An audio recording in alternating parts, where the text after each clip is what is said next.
2019 പുറത്തിറങ്ങിയ സീരീസ് ഓൺസൂഷി ബോയ്സിന്റെ കഥയാണ് സിനിമാ കഥയിലൂടെ നിങ്ങൾ കേട്ടുകൊണ്ടിരുന്നത്. കഥയുടെ അവസാന ഭാഗമാണിത്. ആദ്യ ഭാഗം കാണാൻ താല്പര്യപ്പെടുന്നവർ ഡിസ്ക്രിപ്ഷനിൽ കൊടുത്തിട്ടുള്ള ലിങ്കിൽ ക്ലിക്ക് ചെയ്യുക. കഴിഞ്ഞ എപ്പിസോഡിന് അവസാനം നമ്മൾ കണ്ടത് ഫുമീനോയുടെയും മിനായുടെയും ഡേറ്റ് കുളമാകുന്നതും ദേഷ്യത്തിൽ ഫുമീനോ പോകുന്നതുമായിരുന്നു. അതിനു പിന്നിൽ നിന്ന് പ്രവർത്തിച്ചതും അത് പ്ലാൻ ചെയ്ത് സംഭവിപ്പിച്ചതും സുബാക്കിയാണെന്നും വ്യക്തമാകുന്നുണ്ടായിരുന്നു. മറ്റ് 2 ഡേറ്റുകളും കൂടി കുളമാക്കുവാൻ സുബാക്കി തന്റെ പ്ലാനുകളുമായി മുമ്പോട്ട് പോയി. യുവിന്റെയും ടെസയുടെയും ഡേറ്റിലേക്ക് കഥ നീങ്ങുന്നു. അവരുടെ ഡേറ്റ് വളരെ രസകരമായിരുന്നു. ടെസൈ തന്റെ കുക്കിംഗ് സ്കില്ലുകൾ അവളെ കാണിച്ചു. യു അതിൽ ഇംപ്രസ്ഡ് ആയി. ശേഷം അവർ ഒന്നിച്ച് ഹോഴ്സ് റൈഡിങ്ങിനും പോയി. ഡേറ്റ് ഒക്കെ കഴിഞ്ഞ് തിരികെ ഫോറസ്റ്റിലൂടെ യാത്ര ചെയ്തു വരുമ്പോൾ വഴിയരികിൽ ഒരു സ്ത്രീ വീണ് കിടക്കുന്നത് അവൾ ശ്രദ്ധിച്ചു. വണ്ടി നിർത്തുവാൻ അവൾ ടെസയോട് ആവശ്യപ്പെട്ടെങ്കിലും ആ കാടിനകത്തുകൂടി ആരും സഞ്ചരിക്കാറില്ലെന്ന് പറഞ്ഞ് ആരും വണ്ടി നിർത്തുകയും ഇല്ലെന്നൊക്കെ പറഞ്ഞ് അവൻ ഓടിച്ചു പോവുകയായിരുന്നു ചെയ്തത്. യു വീണ്ടും ആവശ്യപ്പെട്ടെങ്കിലും ടെസൈ അതിന് തയ്യാറായില്ല. വാഹനം കുറച്ചധിക ദൂരം മുന്നോട്ട് പോയി. ഒടുവിൽ തന്റെ വാക്ക് കേൾക്കാത്തതിൽ ടെസയോട് ദേഷ്യം തോന്നി. വണ്ടി നിർത്തുവാൻ അവൾ ആവശ്യപ്പെട്ടു. വണ്ടി നിർത്തിയതും അവൾ പുറത്തേക്കിറങ്ങി പോവുകയും ചെയ്തു. മൂജിയും റീക്കോയും ഡേറ്റിന് പോയത് ആദ്യം ഒരു റെസ്റ്റോറന്റിലായിരുന്നു. അവർ ഒന്നിച്ചിരുന്ന് സംസാരിച്ചു. ശേഷം യാത്ര ചെയ്ത് പാർക്കിലിരുന്ന് സംസാരിക്കുമ്പോൾ അമ്മയുണ്ടാക്കുന്ന കരടി രൂപത്തിലുള്ള കപ്പ് കേക്ക് അവൾ അവന് കൈമാറി. അവൾക്ക് വലിയ കാര്യമായിരുന്നു ഒന്നായിരുന്നു അത്. ശേഷം അവർ ഒരു കാർണിവൽ കാണാൻ പോവുകയും കൈ കോർത്തു പിടിച്ച് നടക്കുകയും ചെയ്തു. ഇരുവർക്കുമിടയിൽ സ്വാഭാവികമായ വലിയൊരു അടുപ്പമുണ്ടായിരുന്നു. പക്ഷേ അതിനിടയിൽ റീക്കുവിന് സുബാക്കിയുടെ ഒരു ടെക്സ്റ്റ് മെസ്സേജ് ലഭിച്ചു. അത് കിട്ടിയതും അവന്റെ മൂഡ് മുഴുവൻ ഇല്ലാതായി. മുഴുവൻ കാര്യങ്ങളും ഷൂട്ട് ചെയ്യപ്പെടുന്നുണ്ട് എന്നവൻ തിരിച്ചറിഞ്ഞു. തന്റെ ചുറ്റിലുമുള്ള ക്യാമറകളെ പറ്റി മനസ്സിലാക്കിയ അവൻ മൂജിയുമായി ഓടി ഒരിടത്ത് മറഞ്ഞു ചെന്ന് നിന്നു. ശേഷം അവളോട് പറഞ്ഞു, താൻ ഇങ്ങനെ ദയോടെയും സ്നേഹത്തോടെയും ഒക്കെ പെരുമാറുന്നത് താൻ അങ്ങനെ ആയിട്ടല്ല. തന്റെ പോപ്പുലാരിറ്റി വർദ്ധിപ്പിക്കാനാ ഈ ഷോ കൊണ്ട് ഉദ്ദേശിക്കുന്നത്. അതിനു വേണ്ടിയാണ്, അല്ലാതെ എനിക്ക് നിന്നോട് വലിയ ഇഷ്ടമൊന്നുമില്ല. അതും പറഞ്ഞ് അവൻ അവിടെ നിന്ന് പോയി. മൂജിയാകട്ടെ അത് കേട്ടതും വലിയ ഷോക്കിലായിരുന്നു. അവൻ അവിടെ നിന്ന് നേരെ പോയത് സുബാക്കിയെ കാണാനായിരുന്നു. റീക്കു വന്നതും സുബാക്കി വളരെ സന്തോഷവതിയായി കാണപ്പെട്ടു. യാഥാർത്ഥ്യത്തിൽ സുബാക്കിയുടെ ഭീഷണി കാരണമായിരുന്നു റീക്കു മൂജിയോട് അത്തരത്തിൽ സംസാരിച്ചത്. അവൾ തകർന്നു നിൽക്കെ അങ്ങോട്ടേക്ക് ബിയർ കോസ്റ്റ്യൂം ധരിച്ച് ഒരാൾ അങ്ങോട്ടേക്ക് കടന്നു വന്നു. അയാൾ അവളെ തന്റെ കാറിലേക്ക് കൂട്ടിക്കൊണ്ടുപോയി. അത് ടായികയായിരുന്നു. ക്യാമറയുടെ കണ്ണിൽ പെടാതെ മൂജിയുമായി ടായിക ഉടൻ അവിടെ നിന്ന് പറന്നു കടന്നു. അവരിരുവരും നേരെ പോയത് അക്വേറിയത്തിലേക്കായിരുന്നു. അക്വേറിയം ചുറ്റിക്കാണുമ്പോൾ തന്റെ മനസ്സ് തുറന്ന ടായിക മൂജിയോട് സംസാരിക്കാൻ തുടങ്ങി. എപ്പോഴും മൂജിയെ ഓരോ കാര്യത്തിലും സഹായിക്കാൻ താൻ മുന്നിട്ട് വരാറുണ്ടെന്നും പക്ഷെ അപ്പോഴൊക്കെയും റീക്കു അതിനു മുമ്പേ എത്തി അവളെ രക്ഷപ്പെടുത്തുകയും സഹായിക്കുകയുമാണ് ചെയ്യാറെന്നും അത് തന്നെ ദുഃഖിപ്പിക്കാറുണ്ടെന്നും അവൻ പറഞ്ഞു. എല്ലാ കാര്യത്തിലും എപ്പോഴും അവന്റെ പിന്നിൽ രണ്ടാമതായാണ് താൻ എത്തിച്ചേരാറുള്ളതെന്നും അത് തന്റെ ഉള്ളിൽ ഒരു ഇൻഫീരിയർ കോംപ്ലക്സ് തന്നെ വളർത്തിയിട്ടുണ്ട് എന്നും ടായിക തുറന്ന് സംസാരിച്ചു. അവനെ മറ്റുള്ളവരുമായി കമ്പയർ ചെയ്യുന്നത് നിർത്താനും സ്വന്തം കഴിവിൽ വിശ്വസിക്കാനും മൂജി അവനെ എൻകറേജ് ചെയ്തു. എന്നിരുന്നാൽ മാത്രമേ ജീവിതം മനോഹരമായി തീരൂ എന്നും അവൾ കൂട്ടിച്ചേർത്തു.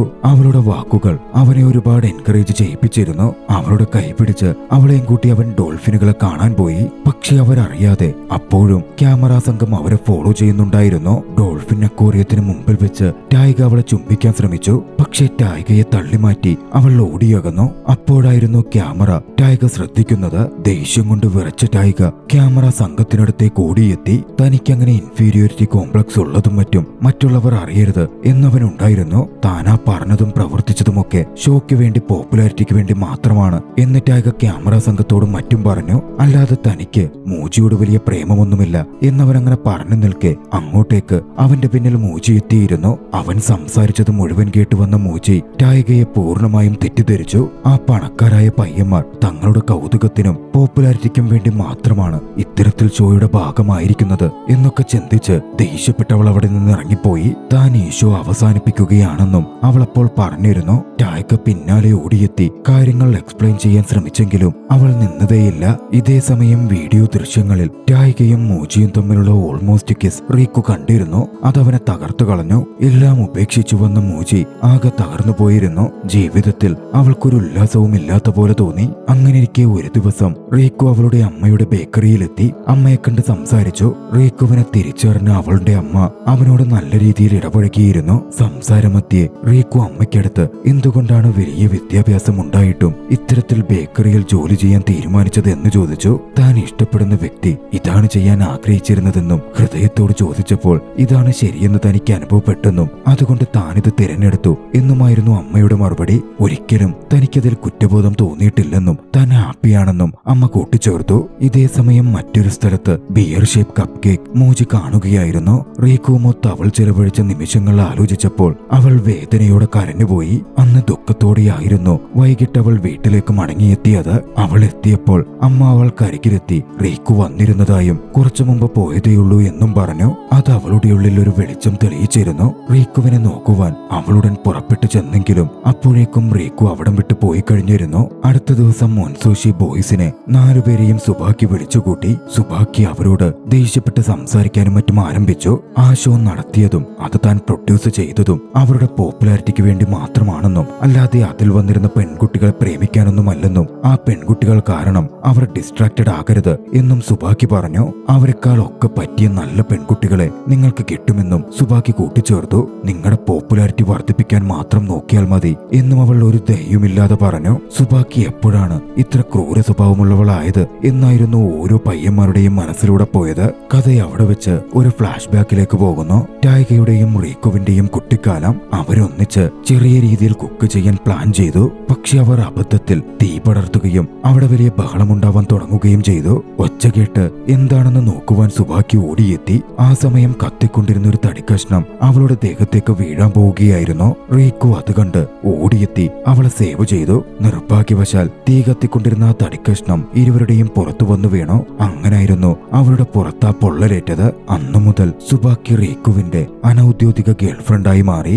അവൾ റീക്കുവിനോട് വല്ലാത്തൊരു ആരാധനയും സ്നേഹവും വെച്ചു പുലർത്തി. കഥ പ്രസന്റിലേക്ക് തിരികെ വരുന്നു. ഷോ പൂർത്തിയാക്കുവാൻ അതിന്റെ ഹോസ്റ്റും മറ്റുള്ളവരും 3 പെൺകുട്ടികളെയും തിരികെ കൊണ്ടുവരാൻ ശ്രമിക്കുന്നുണ്ടായിരുന്നു. പക്ഷെ അവർ വിസമ്മതിച്ചുകൊണ്ടേയിരുന്നു. ഒടുവിൽ നീണ്ട ശ്രമങ്ങൾക്കൊടുവിൽ വളരെ പെട്ടെന്ന് പരിപാടി പൂർത്തിയാക്കാൻ അവർ തീരുമാനിച്ചു. പെൺകുട്ടികളും ഷോയിലേക്ക് തിരികെ എത്താമെന്ന് സമ്മതിക്കുകയും ചെയ്തു. അടുത്ത എപ്പിസോഡ് ഒരു ക്യാമ്പിംഗ് ആയിരുന്നു. യുവിന്റെ ബർത്ത്ഡേ ആയതിനാൽ അവരൊരു കേക്ക് ആൻഡ് ഡിന്നർ ഒരുക്കി. പിന്നീട് മിനായ് ഫുമിനോയുമായി മീറ്റ് ചെയ്തു. ഫുമിനോക്ക് മാറ്റങ്ങൾ വന്നിരുന്നു. അവൾ മിനായോട് അന്ന് ഡേറ്റിന് അവരെ ചീത്ത വിളിച്ചു പോന്നതിന് ക്ഷമ ചോദിച്ചു. എല്ലാവരോടും മുമ്പ് മോശമായി പെരുമാറിയിരുന്നതിനും അവൾ ഖേദം പ്രകടിപ്പിച്ചു. ഫുമിനോയുടെ മാറ്റങ്ങളെ മിനായ് അപ്രിഷ്യേറ്റ് ചെയ്തു. അവളോട് അവൻ ക്ഷമിക്കുകയും ഉണ്ടായി. ടെസെ യുവിനടുത്തെത്തുകയും തങ്ങളുടെ ഡേറ്റിന്റെ കാര്യത്തിന് അവളോട് ക്ഷമ ചോദിക്കുകയും ചെയ്തു. അവളന്ന് പോയ ശേഷം താൻ തിരികെ കാട്ടിലേക്ക് ശരിയാണോ എന്നറിയാൻ ചെന്ന് നോക്കിയെന്നും അവിടെ ഒരു ലേഡി കിടപ്പുണ്ടായിരുന്നുവെന്നും അവരെ താൻ ഹോസ്പിറ്റലിൽ എത്തിച്ചു, ട്രീറ്റ്മെന്റും കൊടുത്തുവെന്നും ടെസായി അവളോട് പറഞ്ഞു. അത് മാത്രം മതിയായിരുന്നു യുവിൻ അവനോട് ക്ഷമിക്കുവാൻ. അന്ന് രാത്രിയിൽ ബർത്ത്ഡേ പാർട്ടിയൊക്കെ നടക്കുമ്പോൾ റീക്കുവും ടൈക്കയും മാറി നിന്ന് സംസാരിച്ചു. ഷോയുടെ റിയൽ ഇന്റൻഷനെ പറ്റിയും മറ്റും പെൺകുട്ടികളോട് തുറന്നു പറയുന്നതിനെ പറ്റി അവർ ഡിസ്കസ് ചെയ്തു. വൈകാതെ അവർ അവരോടത് തുറന്നു പറയുകയും ചെയ്തു. ഈ ഷോ കൊണ്ട് ഉദ്ദേശിക്കുന്നത് തങ്ങളുടെ ഇമേജ് കൂടുതൽ പ്രൊമോട്ട് ചെയ്യുക എന്നതായിരുന്നെന്നും അല്ലാതെ നിങ്ങളിലാരെയും വിവാഹം കഴിക്കുവാൻ ഷോ തുടങ്ങുമ്പോൾ തങ്ങൾക്കൊരു ഉദ്ദേശവും ഉണ്ടായിരുന്നില്ല എന്നും അവർ വ്യക്തമാക്കി. അതൊക്കെ കേട്ടതും പെൺകുട്ടികൾ തകർന്നു പോയിരുന്നു. തങ്ങൾക്കൊരു അവസരമെങ്കിലും ഉണ്ടെന്ന് കരുതി അവർക്ക് തങ്ങൾ വിഡ്ഢികളാവുകയായിരുന്നു എന്ന് തോന്നി. അവർ കരയാൻ തുടങ്ങി. ആ സമയം ടെസൈ ഫ്യുമിനോയുടെ അടുത്ത് ചെന്നു. കാര്യം പോപ്പുലാരിറ്റിക്ക് വേണ്ടിയാണ് താൻ ഷോയുടെ ഭാഗമായതെങ്കിലും ഈ കാലയളവിൽ ഫുമിനോയെ യാഥാർത്ഥ്യത്തിൽ തനിക്ക് ഇഷ്ടപ്പെട്ടതായി അവൻ അവളോട് തുറന്നു പറഞ്ഞു. പക്ഷേ ഫുമിനോ അപ്പോൾ മറുപടിയൊന്നും പറഞ്ഞില്ല. പിന്നാലെ മനായി എഴുന്നേറ്റ് യുവിനോടുള്ള തന്റെ ഫീലിംഗ്സും തുറന്നു പറഞ്ഞു. യു റെസ്പോണ്ട് ചെയ്യുന്നതിന് മുമ്പ് അങ്ങോട്ടേക്ക് സുബാക്കി കടന്നു വന്നു. താനാണ് ഈ ഷോയുടെ പ്രൊഡ്യൂസർ എന്ന് പറഞ്ഞ് ഇൻട്രൊഡ്യൂസ് ചെയ്ത സുബാക്കി ഒനോഷി ബോയ്സിന്റെ ചൈൽഡ്ഹുഡ് ഫ്രണ്ടാണെന്ന് പറയുകയും റീക്കുവിന്റെ പ്രതിശ്രുത വധുവും കാമുകിയുമാണ് എന്ന് കൂട്ടിച്ചേർക്കുകയും ചെയ്തു. അവൾ അവിടെ വെച്ച് റീക്കുവിനെ ചുംബിക്കുകയും ഉണ്ടായി. അത് കേട്ടും കണ്ടും മൂജി തകർന്നു പോയിരുന്നു. പെൺകുട്ടികളോട് ആ ഷോയിൽ പങ്കെടുത്തതിന് നന്ദി അറിയിച്ച അവൾ ഇനിയൊരു റൗണ്ട് കൂടി മാത്രമേ ബാക്കിയുള്ളൂവെന്നും അതോടെ ഷോ അവസാനിക്കുമെന്നും വിജയിക്കുന്ന അവർക്ക് വലിയൊരു തുക സമ്മാനം ലഭിക്കുമെന്നും പറഞ്ഞു. വലിയ തുകയായതിനാൽ അതവരുടെ ജീവിതം മാറ്റിമറിക്കും എന്നും കൂട്ടിച്ചേർത്തു.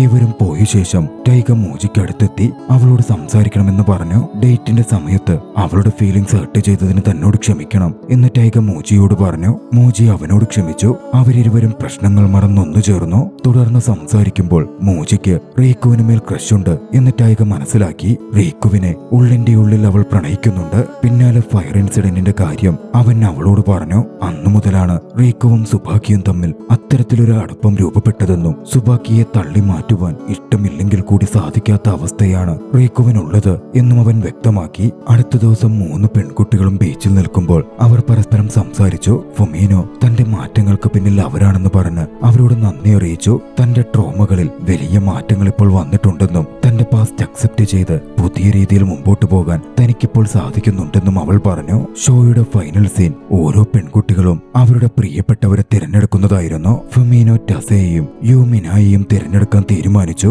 ടായ്കയെയാണോ റീക്കിയാണോ തിരഞ്ഞെടുക്കേണ്ടത് എന്ന കൺഫ്യൂഷൻ മൂജിയിൽ നിറഞ്ഞു നിന്നു. തനിക്ക് റീക്കുവിനെയാണ് ഇഷ്ടമെന്നും പക്ഷേ തങ്ങൾ തമ്മിലുള്ള അന്തരം അത്രമേൽ വലുതാണ് എന്നും പറഞ്ഞ് മൂജി പൊട്ടിക്കരഞ്ഞു. മറുവശത്ത് ടായ്ക റീക്കുവുമായി സംസാരിക്കുകയായിരുന്നു. റീക്കുവിന് മൂജിയോട് യഥാർത്ഥ ഇഷ്ടമുണ്ടെങ്കിൽ അവനത് തുറന്നു പറഞ്ഞാൽ എന്താണ് എന്ന് ടായ്ക തിരക്കി. റീക്കു പക്ഷേ മറുപടിയൊന്നും പറഞ്ഞില്ല. ശേഷം ഫ്രണ്ട്സിനൊപ്പമിരുന്ന് മൂജി അമ്മയുണ്ടാക്കിയ കുക്കീസ് കഴിച്ചു. ആ സമയം അവളുടെ മൂഡ് കുറച്ച് ഇൻക്രീസ് ആയി. അമ്മ പറഞ്ഞ വാക്കുകൾ അവൾ ഓർത്തു. ഹൃദയത്തെ ഫോളോ ചെയ്യുക, മറ്റൊന്നും തന്നെ ചിന്തിക്കേണ്ടതില്ല.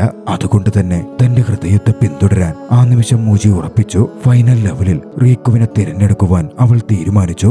അങ്ങനെ ഫൈനൽ ഇവന്റിലേക്ക് ഗേൾസ് എത്തിച്ചേർന്നു. വധുവിന്റെ വേഷത്തിൽ അവർ അണിഞ്ഞൊരുങ്ങിയിരുന്നു. വരന്മാരുടെ വേഷത്തിൽ ഒൻസോഷി ബോയ്സും. തങ്ങൾക്കിഷ്ടമുള്ളവരെ അവർ പരസ്പരം തിരഞ്ഞെടുക്കുമായിരുന്നു. ലൈവ് സ്ട്രീം വാച്ച് ചെയ്യുവാൻ ജനങ്ങൾ മുഴുവൻ സ്ക്രീനിന് മുന്നിൽ തടിച്ചുകൂടി. സുബാക്കിയും ബ്രൈഡൽ ഡ്രസ്സ് ധരിച്ച് പെൺകുട്ടികളുടെ കൂട്ടത്തിൽ ഉണ്ടായിരുന്നു. ഫൊമീനോ മുന്നോട്ട് കടന്നു വന്നു. ടെസായി വിളിച്ചു. ടെസായോട് അവന് കുറച്ച് പണം മാത്രമാണുള്ളതെന്ന് പറഞ്ഞ് മുമ്പ് അപമാനിച്ചതിനു മറ്റും അവൾ ക്ഷമ ചോദിച്ചു. അവനെയാണ് തനിക്ക് ഇഷ്ടമെന്നും അവൾ വ്യക്തമാക്കി. ടെസായി പറഞ്ഞു, തന്റെ മറ്റു സുഹൃത്തുക്കളെ പോലെ പരമ്പരാഗത സമ്പന്ന കുടുംബത്തിലല്ല താൻ ജനിച്ചത്. പക്ഷെ താൻ സമ്പന്നനായി.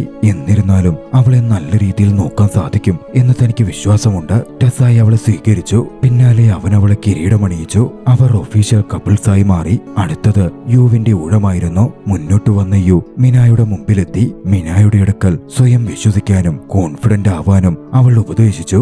അവന്റെ മാങ്ക അത്രമേൽ മനോഹരമാണെന്നും അത് ലോകം വായിക്കപ്പെടേണ്ടതാണെന്നും ലോകവുമായി അത് പങ്കുവെക്കണം എന്നും അവൾ പറഞ്ഞു. പിന്നാലെ താൻ എത്രമാത്രം അവനെ മതിക്കുന്നുണ്ടെന്നും വില കൽപ്പിക്കുന്നുണ്ടെന്നും അവനെ ഇഷ്ടപ്പെടുന്നുവെന്നും അവൾ കൂട്ടിച്ചേർത്തു. മിനായി തന്നെ റിജക്ട് ചെയ്യുമെന്ന് ചിന്തിച്ച് അവൾ തിരികെ നടക്കാൻ തുടങ്ങി. പക്ഷെ മിനായി ഓടിച്ചെന്ന് അവളെ പിന്നിൽ നിന്നും കെട്ടിപ്പിടിച്ചു. തന്റെ പ്രണയം അവളെ അറിയിച്ചു. അവളെ കിരീടമണിയിക്കുകയും ചെയ്തു.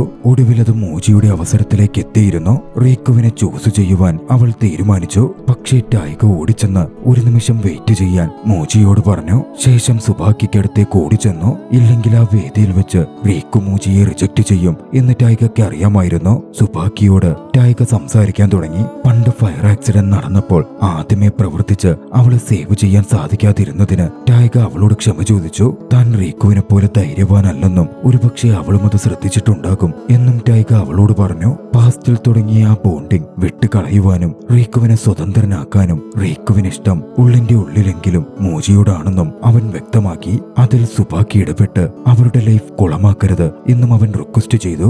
അത് കേട്ടതും സുബാക്കി എഴുന്നേറ്റ് റീക്കുവിന് അടുത്തേക്ക് നടന്നു ചെന്നു. ദേഷ്യത്തിൽ അവന്റെ മുഖത്തടിച്ചുകൊണ്ട് പറഞ്ഞു, നിനക്കെന്നെ ഇഷ്ടമല്ലെങ്കിൽ അത് തുറന്നു പറയണം. ഇഷ്ടമില്ലാത്ത ഒരാളെ നിർബന്ധിച്ച് താൻ വിവാഹം കഴിക്കുകയൊന്നുമില്ല. തന്നെ ആത്മാർത്ഥമായി മുഴുവൻ മനസ്സോടെ സ്നേഹിക്കുന്ന ഒരാളെയാ താൻ ആഗ്രഹിക്കുന്നത്. അതും പറഞ്ഞ് അവന് മേലുള്ള അധികാരങ്ങൾ മുഴുവൻ വിട്ടുകളഞ്ഞ് സുബാക്കി അവിടെ നിന്ന് പോരാൻ തുടങ്ങി. പിന്നാലെ മൂജി റീക്കുവിന്റെ മുമ്പിലെത്തി. തന്റെ എല്ലാ ദുരവസ്ഥയിലും റീക്കു തന്നെ സഹായിക്കാൻ എത്തിയിരുന്നെന്നും അതിന് റീക്കുവിനോട് ഒരുപാട് നന്ദിയുണ്ടെന്നും അവൾ പറഞ്ഞു. വൈകാതെ അവൾ തന്റെ മനസ്സിലുള്ള ഫീലിംഗ്സ് മുഴുവൻ റീക്കുവിനോട് വെളിപ്പെടുത്തി. താൻ തന്റെ പാരന്റ്സിന്റെ സ്വത്തുക്കളൊക്കെ ഉപേക്ഷിക്കുകയാണെന്നും തനിക്ക് സ്വത്തുക്കളൊന്നും ഉണ്ടാവില്ല, താൻ ദരിദ്രനായിട്ടായിരിക്കും ഇനി ഉണ്ടാവുക എന്ന് മൂജിയോട് പറഞ്ഞു. സ്വന്തമായി എന്തെങ്കിലും താൻ ചെയ്യാൻ ആഗ്രഹിക്കുന്നു, എന്തെങ്കിലും തുടങ്ങാൻ പോകുന്നു എന്നും കൂട്ടിച്ചേർത്തു. അതൊന്നും തനിക്ക് പ്രശ്നമല്ലെന്നും അവന്റെ കൂടെ നിൽക്കുക എന്നത് മാത്രമാണ് താൻ ചിന്തിക്കുന്ന വിഷയമെന്നുമായിരുന്നു മൂജിയുടെ മറുപടി. ഏവരെയും ഞെട്ടിച്ച മറുപടിയായിരുന്നു അത്. റീക്കുവും ആ മറുപടിയിൽ അതിശയിച്ചിരുന്നു. സന്തോഷത്തോടെ റീക്കു മൂജിയെ സ്വീകരിച്ചു. അവളെ അവിടെ വെച്ച് ചുംബിച്ചു. അവരിരുവരും ആലിംഗനം ചെയ്യുന്ന ദൃശ്യത്തോടെ കഥ അവസാനിക്കുകയാണ്. നിങ്ങൾക്ക് ഈ കഥ ഇഷ്ടമായെങ്കിൽ വീഡിയോ ലൈക്ക് ചെയ്യുക. അഭിപ്രായങ്ങളും നിർദ്ദേശങ്ങളും കമന്റുകളിൽ രേഖപ്പെടുത്തുക.